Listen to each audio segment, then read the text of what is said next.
Revolusi digitalisasi teknologi telah merubah gaya hidup masyarakat dari sekedar mendengarkan atau menonton menjadi lebih interaktif karena masyarakat diberi hak untuk menyampaikan pendapatnya. Setelah 10 tahun terakhir ini, media sosial bertumbuh. Itulah dengan apa yang disebut komunikasi 3.0, suatu masa yang dibutuhkan oleh zaman. Radio Republik Indonesia menghadirkan RRI Net bukan untuk menjadi televisi, tapi radio yang divisualkan. Bukan untuk bersaing, tapi hadir memenuhi apa yang publik mau. Karena Radio Republik Indonesia sedang menjalankan tanggung jawab sosial. Maka semakin banyak pendengar, akan semakin banyak pula pencerahan kepada masyarakat sampai menembus jantung yang paling dalam. RRI Net dengan tagline tonton yang Anda dengar. Pemilu 2024 ini adalah pemilu umum yang diselenggarakan pada tahun 2024 untuk memilih pemimpin rakyat secara demokrasi ini ya. Dan pemilu 2024 ini dilakukan serentak di berbagai tingkat mulai dari kabupaten atau kota, provinsi hingga nasional juga nih ya. Nah, aku pengen tanya dong, pemilu di mata Ibu sendiri sebagai anggota KPU dan pemilu di mata Kak Alam sebagai mahasiswa itu apa? Boleh? Iya. Ibu, boleh. Ya, baik, terima kasih atas kesempatan yang telah diberikan. Assalamualaikum warahmatullahi wabarakatuh. Waalaikumsalam warahmatullahi wabarakatuh. Langsung saja bahwa kita memang pada tahun 2024 nanti, tepatnya tanggal 14 Februari akan melaksanakan pemilu. Kemudian apa sih yang disebut dengan pemilu itu sendiri? Pemilu itu adalah suatu mekanisme transfer kekuasaan politik secara damai sebagai implementasi kedaulatan yang terletak di tangan rakyat. Jadi melalui pemilu, rakyat dapat memilih wakil-wakil yang dipercayai untuk menyalurkan aspirasi dan kepentingannya. Jadi, semakin tinggi kualitas pemilu, maka akan semakin baik pula kualitas para wakil rakyat yang dipilih oleh masyarakat itu sendiri. Pemilu sendiri itu dilaksanakan untuk memilih yang pertama yaitu adalah anggota DPR. Ya, ada 5. Ya, nanti akan ada 5 surat suara di TPS. Kedua adalah anggota DPD, anggota Dewan Perwakilan Daerah. Kemudian yang ketiga adalah presiden dan wakil presiden.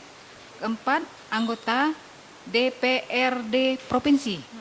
Kemudian yang terakhir adalah anggota DPRD kabupaten atau kota. Jadi untuk memilih sendiri itu ada syarat sebagai pemilih ya.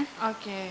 Kemudian ada beberapa poin. Yang pertama itu syarat memilih adalah WNI, warga negara Indonesia yang pada hari pemungutan suara sudah berusia 17 tahun atau lebih, sudah kawin atau sudah pernah kawin mempunyai hak pilih. Artinya walaupun dia belum 17 tahun tetapi sudah menikah, itu sudah mempunyai hak pilih. Iya. Karena sudah dianggap dewasa ya, sudah bisa membedakan mana yang baik, mana yang tidak.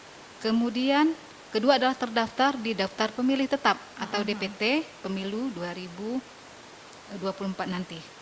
Selanjutnya, warga negara Indonesia yang telah dicabut hak politiknya oleh pengadilan tidak mempunyai hak pilih. Kemudian dalam pemilu, anggota TNI dan anggota kepolisian juga tidak menggunakan haknya untuk memilih. Kita sendiri di Kabupaten Bangka itu ada 4 dapil ya, daerah pemilihan. Yang pertama adalah Bangka 1, dapilnya yaitu Sungai Liat, kemudian Bangka 2, Merawang, dan Bendo Barat. Dapil 3 sendiri adalah Pemali, Puding Besar, dan Bakam. Terakhir Bangka 4 atau dapil 4 yaitu Riau Silip dan Kecamatan Belinyu. Oke deh, nah Oke. artinya itu dari Ibu untuk awal opening kita Oh nih iya. ya. Nanti terabas habisnya nanti aja Oh di iya poin iya. inti gitu ya.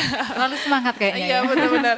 Nah itu dari Ibu sendiri untuk opening kita nih teman Pro 2 terkait dengan menurut Ibu itu pemilu apa, terus poin-poinnya juga ya terkait dengan pemilihannya itu apa aja gitu ya, apa aja yang ada di pemilu 2024 itu menurut Ibu Cepeng ya. Nah, kalau menurut Mas Alam sendiri nih terkait dengan pemilu 2024 yang Mas Alam tahu sebagai generasi milenial lah ya. Nah, menurut Mas Alam apa aja sih yang ada di pemilu 2024? Baiklah, terkait bagaimana tentang pemilu, seperti kita ketahui semuanya, pemilu artinya adalah pemilihan umum, yang dimana memang pada saat itu kita mencoba menggunakan hak suara kita dalam menentukan lah arah ke depan nasib negara kita Indonesia terkhususnya gitu kan, karena memang pemilu 5 tahun sekali, dan tadi juga udah disampaikan sama Ibu Cepeng selaku anggota KPU Kabupaten Bangka, memang pada pemilu 2024 kita ada 5 kotak suara yang bakal memang nanti kita coblos, dan pemilihan tersebut juga akan dilaksanakan di tanggal 14 Februari 2024 yang terhitung mungkin ada sekitar 184 hari lagi gitu kan, terhitung dari hari sekarang terkait untuk pemilihan umum. Mungkin cukup karena memang tadi udah banyak yang disampaikan sama Ibu Cepeng terkait pemilu. Jadi memang pemilu itu bagaimana kita menggunakan hak suara kita untuk menentukan nasib masa depan kita, khususnya Indonesia. Dan kita pun harus menggunakan suara kita sebaik-baiknya mungkin. Iya benar ya, dan menurut aku Mas Salam ini kayaknya udah mempersiapkan juga ya, maksudnya update banget ya terkait dengan pemilu ini ya. Nah Siap. jadi tentunya teman Pro 2 buat kamu Mas Salam ini bisa menjadi contoh buat kita ya sebagai generasi milenial, harus proaktif juga ya mengikuti apa ya proses dan pembaruan pemberitaan tentang pemilu 2024 nanti gitu ya. Oke deh tentunya teman Pro 2 nanti kita lanjutkan ya, kita bakal mengupas tuntas apa aja sih yang ada di pemilu 2024 nanti ya. Tentunya nanti kita bakal sharing juga bareng Mas Alam dan Ibu Cepengnya ya.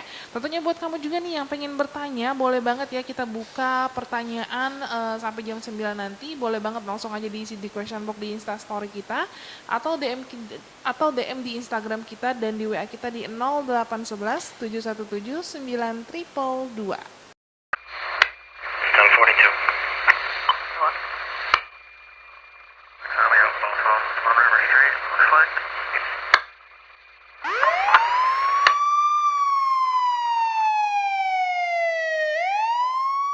Tuh, mama sih, kurang waktu buat ngawasi anak.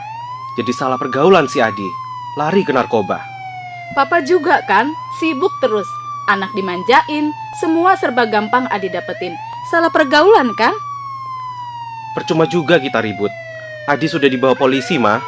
Ayo dong Pak, kita harus gimana? Awasi anak Anda dari bahaya narkoba sebelum fatal akibatnya. Oke deh teman Pro 2 tuh masih di obrolan of the day nih ya, dan masih bersama Mas Salam dan Ibu Cepengnya nih ya terkait dengan apa aja sih yang dipilih di pemilu 2024 nih ya. Nah untuk Ibu Cepeng sendiri aku pengen tanya nih, bagaimana sih Bu proses pelaksanaan pemilu di Indonesia sendiri menurut Ibu, atau dari KPU-nya sendiri itu bagaimana konsep dari pelaksanaannya itu, proses pelaksanaan pemilu tersebut? Iya. Kalau untuk proses pelaksanaan pemilu sendiri, kita diatur dalam Undang-Undang 7 tahun 2017 tentang pemilu, kemudian juga ada PKPU-nya, turunannya, peraturan KPU-nya tentang semua tahapan ya, tahapan pemilihan umum itu sendiri. Iya. Sementara itu ada 11 tahapan untuk pemilu itu sendiri. Kemarin sudah ditetapkan dalam PKPU 3 ya tahun 2022. Saat ini tahapan kita yang sedang berjalan adalah untuk di data pemilih sendiri itu ada yang namanya kemarin sudah penetapan DPT ya, DPT pemilu kita untuk tahun pemilu 2024 di tanggal 21 Juni kemarin. Untuk Bangka sendiri itu jumlah pemilih kita ada 234.537 pemilih.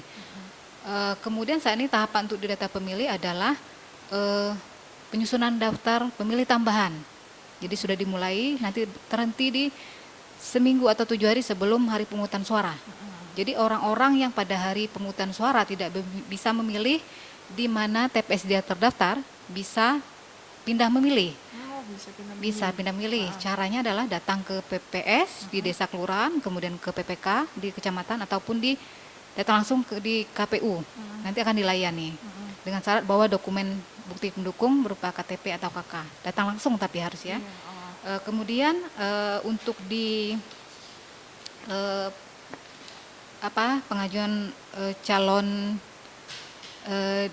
DPRD sendiri ya, saat ini kita sudah berjalan ya, sedang berjalan juga yaitu penyusunan DCS ya. Kemarin kita sudah melakukan pencematan rancangan daftar calon sementara tanggal 6 sampai 11 Agustus. Nanti pada tanggal 19 sampai 23 Agustus akan ada pengumuman daftar calon sementara anggota DPRD yang bakal kita pilih di pemilu 2024 nanti. Sampai nanti terakhir akan ada pengumuman daftar calon tetap DCT-nya. Ini kan berproses terus kan, nanti ada pencermatan, perbaikan. Terakhir di 4 November tahun 2024 ini nanti. Oke deh, nah itu dari Ibu Cepeng ya. Nah dari Mas Alam sendiri terkait dengan bagaimana sih mekanisme pemilihan umum di tahun sebelumnya nih menurut Mas Alam sebagai pandangan dari generasi milenial sendiri gitu. Mas Alam udah milih belum di tahun 2019 ya kalau 2019 kemarin. Untuk 2019 kemarin alhamdulillah sudah memilih ya, dan sudah menggunakan hak suaranya juga. Nah di situ aku pengen dong ngelihat pendapat dari Mas Alam sendiri terkait dengan pemilihan atau proses pemilihan di Indonesia sendiri menurut kacamata Mas Alam. Terkait bagaimana proses pemilihan untuk pemilu yang sekarang ataupun akan datang tahun 2024, menurut saya ini sudah baik ya. Karena juga informasi yang memang disampaikannya juga itu mudah untuk kita pahami. Terus juga saya juga lihat dari KPU sendiri, KPU RI maupun provinsi dan kabupaten juga terbuka gitu dalam melihat bagaimana proses-proses tahapan pemilu sampai sekarang. Jadi kita sebagai masyarakat itu tahu gitu kan, kayak sekarang lagi di tahap penetapan daftar calon sementara. Jadi kita sudah tahu nih siapa-siapa aja sih calon-calon yang memang masih dalam proses daftar calon sementara. Nah, menurut saya sudah baik Kak. Nah, ini juga terkait pemilu, kita juga harus ketahui di sini untuk yang penyelenggara pemilu itu ada beberapa lembaga kan. Yang pertama itu ada KPU RI, kemudian Bawaslu RI, kemudian DKPP yaitu sebagai Dewan Kehormatan Penyelenggara Pemilu. Nah, di sini juga kita punya turunan juga kan dari KPU RI ini langsung ke KPU provinsi, yang di tingkat provinsi, terus juga ada di tingkat kabupaten kota, yaitu ada KPU kabupaten kota.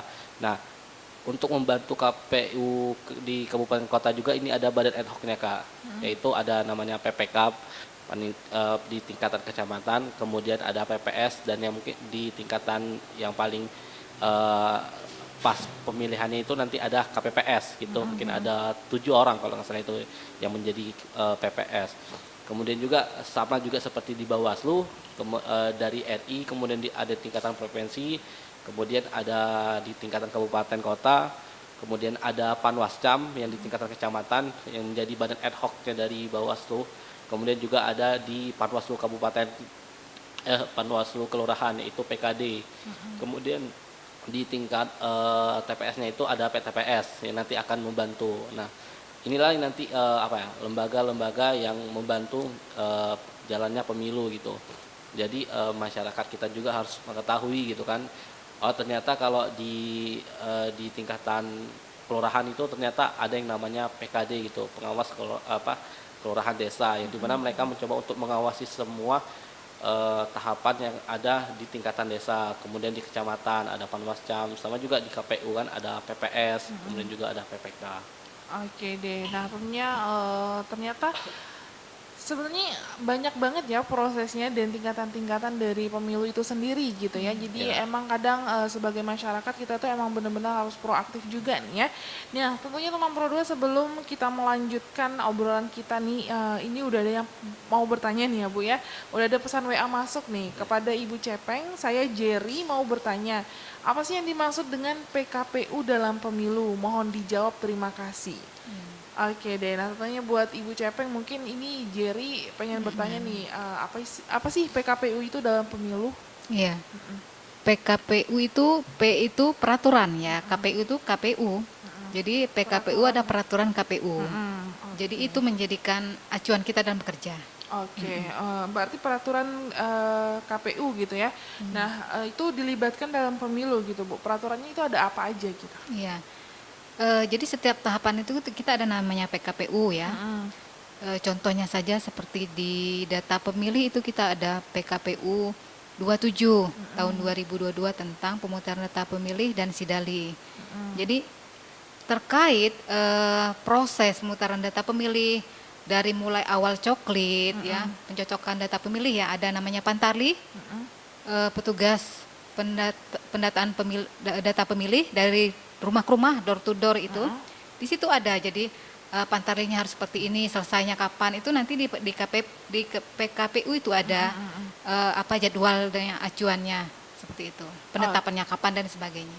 Oke, berarti dari proses untuk pemilihan tadi kan antara door to door itu termasuk misalnya kalau dari bidang politiknya nih ya Ibu ya, dari partai politiknya itu ada masa kampanyenya gitu. Nah aku juga pengen bertanya nih terkait dengan berapa lama sih masa kampanye dari bidang partai politiknya itu sendiri? Iya, masa kampanye itu 75 hari ya. 75 hari. Iya, nanti dimulai 28 November sampai dengan Februari. Oh, 28 November semua. Oke deh.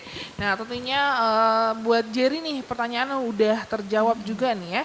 Dan ini juga satu lagi nih Bu, darah Sungai Liat. Maksudnya dari darah di Sungai Liat gitu ya. Apa yang dimaksud dengan integritas dalam pemilu? Boleh dijelaskan untuk Bapak dan Ibu, untuk Mas Alam juga berarti ya. Nah, apa sih yang dimaksud dengan integritas dalam pemilu nih dari darah di Sungai Liat? Dan contohnya juga apa aja Bapak Ibu, silakan dijawab. Iya. Baik, terima kasih. Ini cerdas sekali ya Iya, pertanyaan. yang kita belum ngobrol sejauh itu gitu ya. Udah Tapi sampai pertanyaannya udah integritas. nyampe ke situ gitu. Oke deh, langsung Ya, aja. kalau Bu. kami ya sebagai penyelenggara pemilu sendiri, integritas itu adalah suatu hal yang wajib. Jadi integritas berkaitan dengan sikap perilaku kita untuk bekerja sesuai peraturan perundangan yang berlaku, yaitu dengan kejujuran ya.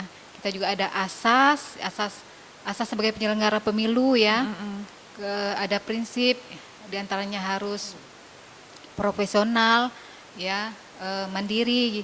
Jadi kita bekerja harus berdasarkan peraturan perundangan berlaku dan juga tidak berbuat curang, berlaku adil kepada semua pemilih ataupun peserta pemilu, kemudian juga tidak tersandra ya dengan kepentingan pihak manapun. Oke deh, itu dari perwakilan anggota KPU nih ya, ibaratnya dari panitia lah ya. Iya, Nah, penyelenggara. menurut panitia penyelenggara. Nah, menurut Mas Salam sendiri nih integritas sebagai pemilih kira-kira apa aja sih? Baiklah, bicara terkait integritas, tadi mungkin disampaikan oleh Ibu Cepeng bagaimana itu terkait bagaimana sikap kita ya dalam memandangi pemilihan umum, di mana memang sebagai penyelenggara ataupun pengawas harus jujur, transparan, akuntabel, cermat dalam melaksanakan tugas dan kewenangannya. Di mana memang itu juga tugas mereka telah diatur oleh Undang-Undang 7 tahun 2017 tentang pemilihan umum. Nah, bagaimana integritas kita sebagai pemilih? Nah, di sini sebagai pemilih kita pun harus jujur dalam artian kita harus, contoh sederhananya, kita jangan mudah untuk menyebarkan berita-berita hoax yang mencoba untuk menjelekkan salah satu pasangan. Nah, kita juga harus bisa memberi informasi yang baik bukan yang buruk gitu. Karena memang dinamika politik itu biasa Kak, terjadi gitu kan. Artinya memang antara tim A, tim B, tim C, tim D, pasti mereka punya tim-timnya masing-masing. Nah, kita sebagai pemilih di sini kan pasti sudah mempunyai pilihan yang baik. Nah, kita sebagai pemilih yang baik, kita jangan jangan mudah untuk termasuk dalam dinamika yang ini akan mengganggu ataupun merusak jalannya pemilu. Makanya ada yang baiknya kita sebagai pemilih, kita cukup untuk bagaimana kita mengikuti gitu tahapan pemilu yang akan mendatang. Kemudian juga kita mencoba mempelajari apa-apa saja sih yang akan dipersiapkan selama pemilu. Kita mencoba untuk memantau. Bahkan kita pun sebagai pemilih yang akan memilih nanti, kita pun berhak gitu untuk memantau jalannya pemilu.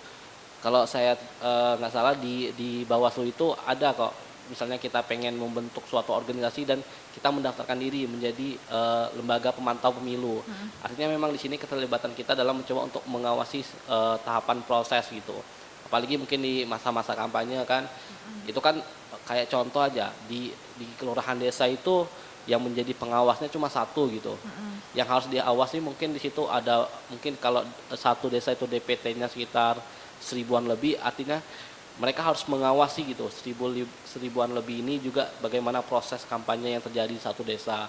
Nah, di sini kita mungkin sebagai pemilih bisa mencoba untuk membantu dalam proses pengawasannya, yang artinya di sini kita mencoba untuk mendukung bagaimana nanti pemilu ini akan berjalan baik dan tidak ada sampai putaran kedua lah kalau bisa kan.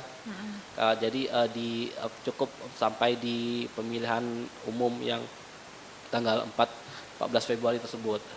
Oke deh, nah menurut Mas Alam sendiri nih di masa kampanye gitu ya, seperti apa sih kita menyikapi atau sebagai pemilih dan pemilih pemula nih ya, menyikapi selama masa kampanye tersebut? Nah, terkait masa kampanye ya yang harus kita sikapi, pertama kita jangan terlalu tertipu dengan janji-janji politik dari calon ya. Yang pertama, yang penting kita memang harus pertama tahu bagaimana visi dari beberapa calon yang memang sedang yang mendaftarkan diri menjadi calon, entah itu di DPRD kabupaten, provinsi maupun nanti di tingkatan teratas yaitu presiden dan wakil presiden. Kita harus memilih pemimpin yang memang kepentingannya itu adalah membawa kepentingan baik untuk masyarakat Indonesia. Nah, terus juga kalau saya juga nggak salah, mungkin untuk tahapan yang sekarang memang lebih cepat gitu dibandingkan yang tahap pemilu sebelumnya. Yang tadi sudah dijelaskan sama Ibu Cepeng, memang kampanye hanya 75 hari gitu. Jadi memang ini juga kita memang harus intens gitu dalam mengikuti proses tahapan kampanye. Mungkin kalau saya juga nggak salah, kampanye ini lebih sifatnya yang lebih ke rumah gitu kan. Di dalam rumah itu beberapa orang yang memang harus dikumpulkan. Mungkin kalau yang lebih terbuka itu mungkin lebih dikurangi kalau saya nggak salah. Mungkin koreksi ya Bu kalau salah Bu. Cuman itu memang yang sepengetahuan yang saya baca, memang kampanye itu lebih dalam satu rumah dan situ lebih ke dialog gitu. Lebih ke edukasi dan sosialisasi segala macam. gitu kan. Okay. Nah, di situ kan sebenarnya itulah momentum ketika memang kita ingin terlibat, kita lihat gitu apa sih yang mereka tawarkan dari mungkin visi misi mereka segala macam, kemudian juga apa yang memang ingin mereka bangun terhadap Bangka Belitung ya. Mungkin kalau untuk di sini khususnya untuk di Kabupaten Bangka itu kan apa yang ingin dibangun untuk di Kabupaten Bangka, ya memang ini akan berdampak untuk 5 tahun ke depan, seperti itu. Oke deh, nah Bu, aku juga pengen bertanya terkait dengan obrolan Mas Alam tadi terkait dengan menjadi anggota pengawas. Nah itu apakah ada syarat-syaratnya dan mungkin apakah seluruh masyarakat yang pengen bergabung itu diperbolehkan gitu? Iya, terima kasih. Untuk pengawas ini sebenarnya untuk kewenangan untuk posisinya lebih ke Bawaslu Iya, ya. Bawaslu. Sementara kami KPU. Iya, KPU. Ya, mungkin kurang pas sebenarnya. Tapi biasanya kan sama seperti kami juga ada ad hoc di PPK, PPS.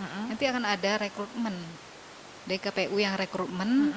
Seperti Bawaslu juga, Panwascam, kemudian PKD itu kan ada tahapan tuh rekrutmennya. Jadi biasanya ada pengumuman di situ.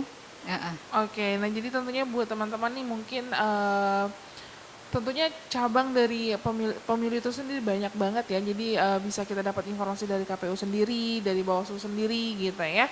Dan tentunya teman Pro 2 buat kamu juga yang pengen bertanya masih diperboleh ya karena masih banyak banget waktu kita buat ngobrol. Ada apa aja sih yang dipilih di pemilu 2024 nih ya.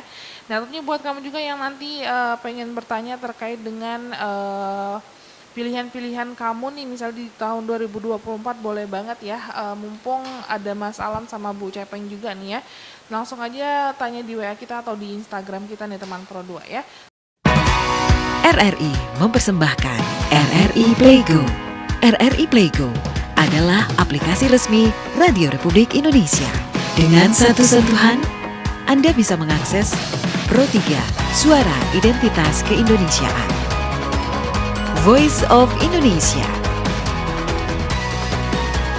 Channel 5, RRI Radio untuk mengakses jaringan RRI Radio Pro 1, Pro 2, Pro 4. RRI Net, tonton apa yang Anda dengar. RRI Online, RRI 30 Detik, Beyond, RRI Max, Editorial. Semua layanan ini bisa Anda dapatkan hanya dengan satu aplikasi, RRI Playgo. 105,5 FM teman Pro 2 masih di obrolan of the day nih ya. Dan tentunya ini udah ada pesan WA masuk lagi nih ya. Halo Min, mau nanya nih terkait obrolan pagi ini. Bagaimana sih Bu pandangan dari pihak KPU terkait tim ses dari paslon yang maju dalam pesta demokrasi? Dan kira-kira bagaimana sih Bu sebaiknya kami dari pihak muda-mudi ini menyikapinya? Thank you Bu, sehat selalu. Oke deh, ini nggak ada namanya ya, tapi udah ada pesan masuk nih. Menurut Ibu sendiri gimana sih terkait dengan tim ses dari paslon yang maju dalam pesta demokrasi tersebut? Iya. Terima kasih. Tim ses sendiri memang biasanya dibentuk oleh tim pasangan calon ya, untuk memenangkan salah satu calon lah atau kandidat peserta pemilu nanti ya. Oke, Jadi itu wajar-wajar saja. Biasanya mereka akan membantu dalam hal kampanye pasangan calon itu sendiri. Jadi tidak masalah tim ses karena memang dibentuk ya. Cuman sebagai generasi muda itu adalah harus jadi pemilih cerdas ya.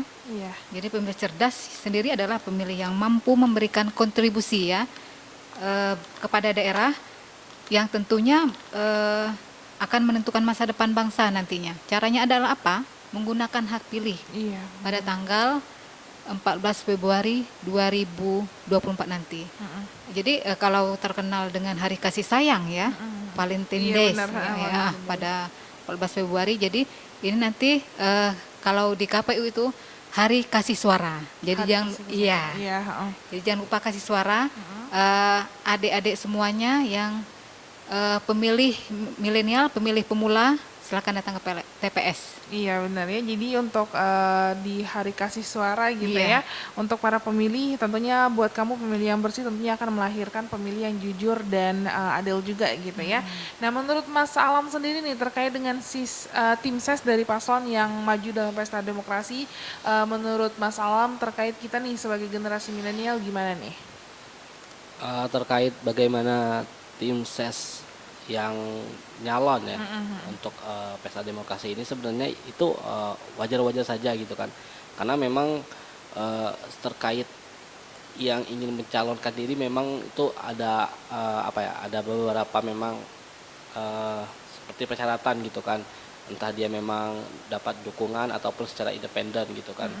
Nah terkait itu sebenarnya wajar-wajar saja ketika memang tim sesnya juga ikut mencalonkan diri, artinya memang di situ juga mungkin strategi dia gitu kan, karena mungkin di situ juga menjadi panggung dia juga untuk mungkin untuk kampanye segala macam.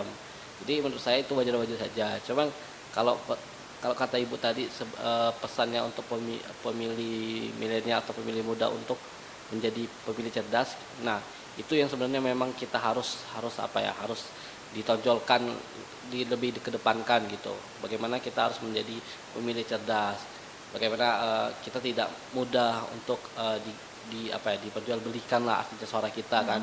Sampai juga ketika memang kita tidak menggunakan satu hak suara kita, itu juga dampaknya akan bahaya. Takutnya nanti ada penggelembungan suara karena kita tidak menggunakan hak suara kita dengan tidak semaksimal mungkin gitu. Jadi menurut saya itu wajar-wajar saja Kak, ketika memang ada tim ses yang mencoba untuk mencalonkan diri. Cuman yang harus kita tonjolkan itu bagaimana kita harus jadi pemilih cerdas, dan juga dengan ya kita update juga gitu, aktif gitu dalam pemilu ini. Jangan menjadi menjadi milenial yang apatis gitu terkait pemilu, karena mungkin seperti yang saya sampaikan yang sebelumnya, hampir 60% untuk pemilu ini yang menjadi pemilihnya itu adalah pemilih milenial gitu. Benar. Oke deh. Nah, ini juga udah ada yang bertanya, tapi pertanyaan ini udah dijawab sama Ibu sama Mas Alam juga nih ya, kriteria memilih di pemilu 2024 ini ya. Ya, intinya tadi pemilih yang harus aktif gitu ya. Dan ini juga pertanyaan dari penanya yang sama terkait dengan kriteria tadi. Ini pemilu yang berkualitas itu sendiri seperti apa menurut Ibu dan menurut Mas Alam? Oke deh, buat Ibu atau Mas Alam boleh jawab. Nah, terkait pemilu yang berkualitas, yang pertama itu adalah pemilu yang memang harus ada keterbukaan gitu, transparansi, di mana memang kita mengikuti semua tahapan-tahapan, dan dalam proses tahapannya juga dari pihak penyelenggara ataupun pihak pengawasan juga harus mempunyai integritas yang tinggi gitu, tidak mencoba memihak kepada salah satu calon gitu. Artinya memang kita merasakan peran penting dari KPU dan Bawaslu, dan kemudian juga teman masyarakat lainnya dalam mencoba untuk mendukung agar pemilu ini menjadi pemilu yang sangat berkualitas.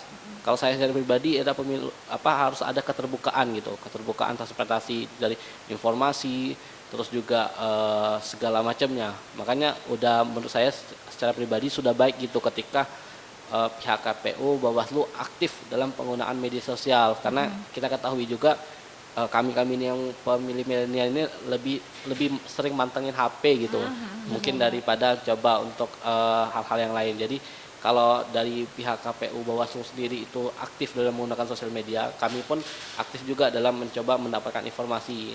Disitulah juga mungkin jalur edukasinya gitu kan, jalur edukasinya menggunakan peran media sosial. Sekarang saya lihat Instagram KPU-nya itu, Instagram KPU kemudian Bawaslu itu sangat aktif. Ya mungkin nanti bisa coba dikembangkan bagaimana juga menggunakan media-media lain seperti TikTok. Itu juga menjadi salah satu alat untuk edukasi dari pihak penyelenggara ataupun pengawas dalam mengedukasi masyarakat terkait informasi seputaran pemilu gitu. Oke, nah itu dari kacamata Mas Alam. Kalau dari kacamata Ibu sendiri ini terkait dengan pemilu yang berkualitas itu seperti apa, Bu? Ya, pemilu yang berkualitas adalah pemilu yang penyelenggaraannya adalah berjalan dengan baik. Jadi itu yang bisa dikatakan nanti hasil akhirnya adalah pemilu yang berkualitas. Oke. Terus kemudian bagaimana penyelenggaraan pemilu dapat berkualitas, itu adalah dimulai dari penyelenggaranya dulu. Dalam hal ini adalah KPU, Bawaslu, dan juga DKPP ya, sebagai penyelenggara, 3 lembaga penyelenggara pemilu. Nah, kami di KPU sendiri itu dituntut memang untuk menjadi penyelenggara berkualitas. Artinya kami harus bekerja sesuai dengan aturan perundang-undangan yang berlaku. Jadi dengan begitu akan terhindar dari kecurangan yang terjadi dalam pemilu. Jadi dengan kami bekerja dengan sesuai undang-undang, aturan yang berlaku, maka transparansi itu akan ada, jadi masyarakat pun akan percaya terhadap pelaksanaan pemilu itu sendiri. Oke deh, jadi tentunya dari kacamata Mas Alam dan kacamata Ibu sendiri terkait dengan pemilu yang berkualitas, ya intinya pemilu yang berjalan dengan lancar gitu ya. Menurut kamu, hoax itu? Hoax itu berita bohong kan? Hari gini percaya berita bohong, udah nggak zamannya bro. Hoax itu nggak penting, buang-buang waktu aja. Berita bohong jauh-jauh deh. Hoax menurut saya nggak penting, mending share berita yang pasti-pasti aja. Lagian kan nyebarin berita hoax dosa.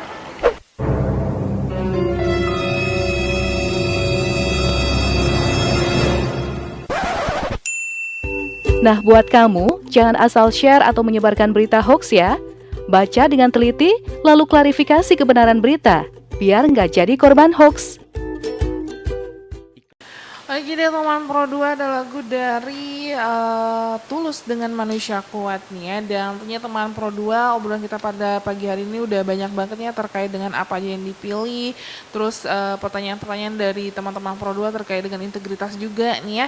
Nah di penghujung waktu nih buat teman Pro 2 juga ya yang udah bertanya, terima kasih banget ya. Dan buat Ibu dan buat Ibu sama Mas Alam juga yang udah bertanya juga nih ya. Nah untuk detik-detik obrolan kita pada pagi hari ini, aku pengen dong harapan Ibu dan Mas Alam terkait dengan pemilu 2024 nanti yang akan dilaksanakan. Harapannya kepada pemilih dan pemilih pemula. Silakan Ibu. Baiklah, terima kasih kepada pendengar semuanya yang sudah mendengar obrolan kita pada pagi hari ini. Kami dari KPU sendiri berharap nanti adik-adik semuanya, kemudian Bapak Ibu untuk dapat aktif menggunakan hak pilihnya nanti pada hari Rabu, tepatnya tanggal 14 Februari 2024. Datang ke TPS, gunakan hak suaranya ya. Jadi satu suara sangat menentukan masa depan bangsa kita. Ya, jadi jangan golput. Iya benar. Jadi tentunya buat teman Pro 2, pesan dari Ibu Cepeng nih ya selaku anggota KPU, jangan golput, dan tentunya satu suara dari kalian itu tentunya menentukan nasib bangsa kita ke depannya gitu ya. Oke, itu dari Ibu Cepeng. Nah dari Mas Alam sendiri nih harapan untuk pemilu 2024 nanti terhadap generasi milenial apa aja nih? Ya harapannya memang pertama semoga setiap tahapan-tahapan yang sekarang sudah dilaksanakan itu bisa berjalan dengan lancar. Kemudian juga memang kami sebagai pemilih milenial juga harus terlibat aktif juga terkait pemilu ini, pemilu tahun 2024. Kemudian bagaimana juga dari pihak penyelenggara ataupun pihak pengawasan itu mungkin lebih sering membuat agenda-agenda ataupun kegiatan-kegiatan yang memang mendukung sekali peran aktif dari pemilih milenial, entah itu dari mulai edukasi terkait pemilu, sosialisasi terkait pemilu, bagaimana coba menjadi pemilih cerdas segala macam. Jadi hal-hal ini yang menjadi nilai-nilai baik lah untuk kami pemilih milenial, agar kami tertarik dan kami ingin terlibat aktif dan kami tidak menjadi sebagai pemilih apatis gitu dalam pemilu 2024. Mungkin cukup. Oke deh, nah tentunya buat teman Pro 2, itulah obrolan kita pada pagi hari ini ya, tentunya terkait dengan apa aja sih yang dipilih dalam pemilu 2024 nih ya. Oke deh, tentunya buat Ibu Cepeng, terima kasih atas waktunya udah hadir di Pro 2 Singalia dan membagikan banyak banget informasi ya terkait dengan pemilu 2024 nanti. Dan Mas Alam juga terima kasih atas waktunya udah hadir di obrolan kita pada pagi hari ini ya. Oke deh, tentunya teman Pro 2, itulah obrolan kita pada pagi hari ini, semoga apa yang kita bagiin ke kamu bermanfaat nih ya. Dan tentunya buat kamu juga yang udah bertanya, terima kasih banget ya. Dan tentunya semoga buat Ibu dan buat Mas Alam kegiatan hari ini dilancarkan ya. Amin. Oke deh, tentunya teman Pro 2, aku Eka pamit beserta Ibu Cepeng dan Mas Alamnya ya. Tentunya buat kamu jangan kemana-mana, pantengin aja terus Pro 2 Singalia di 105,5 FM, teman terbaik kamu. Alia Rohali di Pro 3. Pendengar Indonesia Menyapa hari ini bersama saya Alia Rohali akan mengangkat 4 topik aktual, membahas isu-isu aktual Indonesia. Presiden Joko Widodo kembali berpesan agar hidup live setiap hari Kamis jam 8 sampai 9 pagi. Alia Rohali di Pro 3, akurat, tajam, berimbang.